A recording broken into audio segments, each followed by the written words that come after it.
Chengli and the Silk Road Caravan, Chapter 16. The next few days twisted themselves into a knot of joy and terror, and the knot sat in the pit of Chengli's stomach. He rode in joy because he was free, and he had his princess. But terror pushed away the joy because she was dying right in front of his eyes, and there was nothing he could do to help her.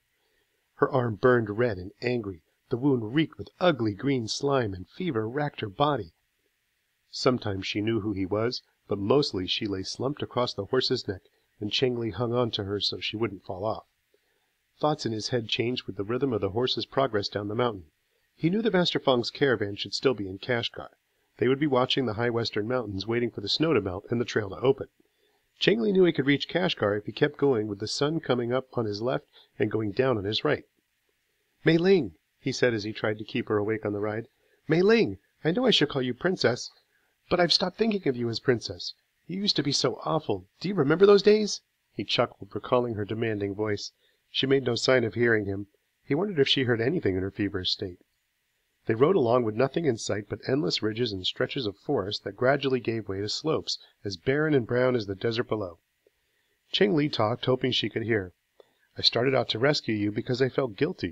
It was my fault you got kidnapped. But somewhere over the winter I came to think of you as a friend who absolutely must not be sold as a slave. Now I've found you. Please, oh please," he murmured as he rubbed her back and pushed the damp hair from her face. "Please don't die." As the wish escaped his lips, he stopped the horse. They stood on top of the final ridge. Far below rolled the familiar brown of the desert. Down there somewhere lay the huge caravan center of Kashgar.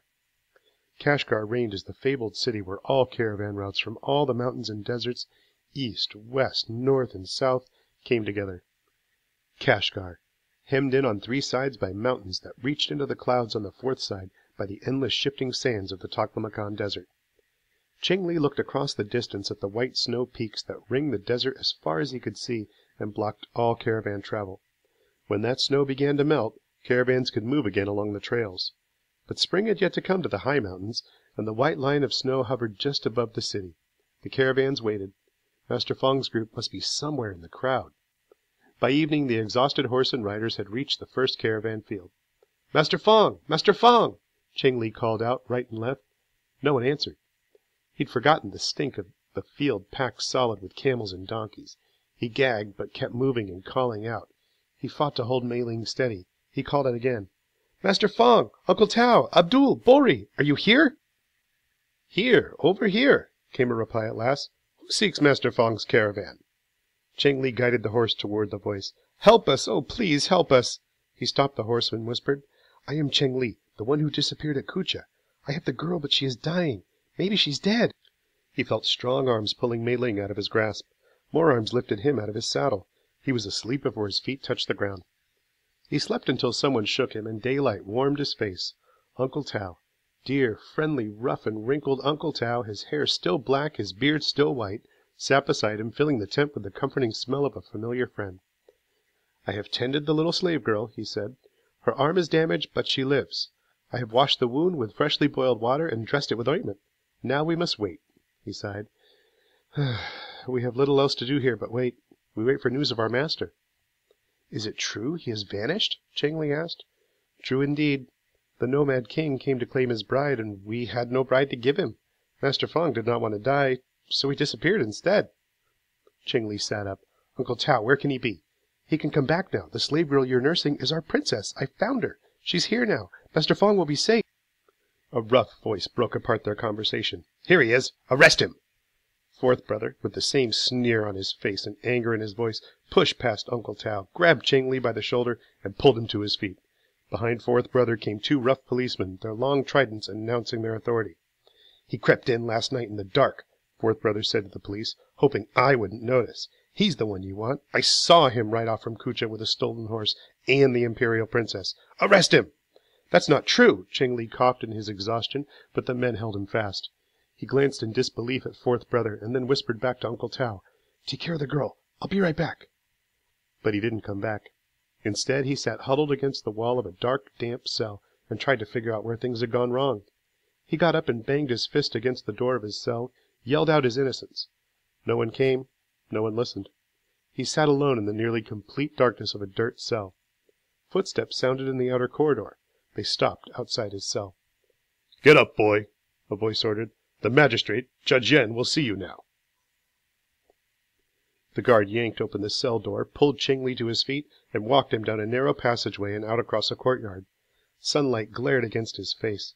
He walked with his head down and his eyes nearly closed against the bright light of the sun. This was not the way the son of Inspector Chow should be meeting the magistrate, the man who held the power of life and death in his decisions. "Boy," the magistrate, Judge Yen, said when Chengli knelt before him, "you are charged with a terrible crime. Another has accused you. You must hear what he has said and verify the accuracy of the writing by putting your thumbprint on this document board." The judge picked up a paper and slowly read the accusation. Chengli noticed that his voice, although severe, was not unkind. It gave him hope. Chengli listened carefully to the report, even though he knew already what Fourth Brother had said. "Most honorable judge, may I speak?" "Speak," the judge answered. "That report is not accurate," Chengli said softly, keeping his head down, talking to the floor. "I cannot sign." He cleared his throat and tried again. "I did not steal the princess. Bandits kidnapped her. I chased after her and searched for her for months all across the high mountains. With the Kazakh's help, I found her and rescued her. But," he continued, "there is no one here to tell you my story is true. If the princess lives, she will tell you. But she is dying. She is with Master Feng's caravan." "There is no one who can speak for you?" asked the magistrate. "No one. My father, Inspector Chow, would speak for me, but he has left this world for the world of our ancestors." Chengli felt at the pouch that carried the piece of jade. The judge's eyes grew round with astonishment. "What is this mention of Inspector Chow?" he asked. "He is my father," answered Chengli. "You lie!" thundered the judge. "You come here a filthy, ragged slave, a camel driver, and expect me to believe you were born to one of the most learned and wise inspectors? Your crime is compounded by your arrogance. Return to your cell." "Please, Your Excellency," begged Chengli, "I lost my father to bandits and my mother to illness. I grew up in the silk merchant's business in Chang'an. It was my choice to come back to the desert and learn of my father. And that's all true." Chengli sank exhausted to the floor and waited.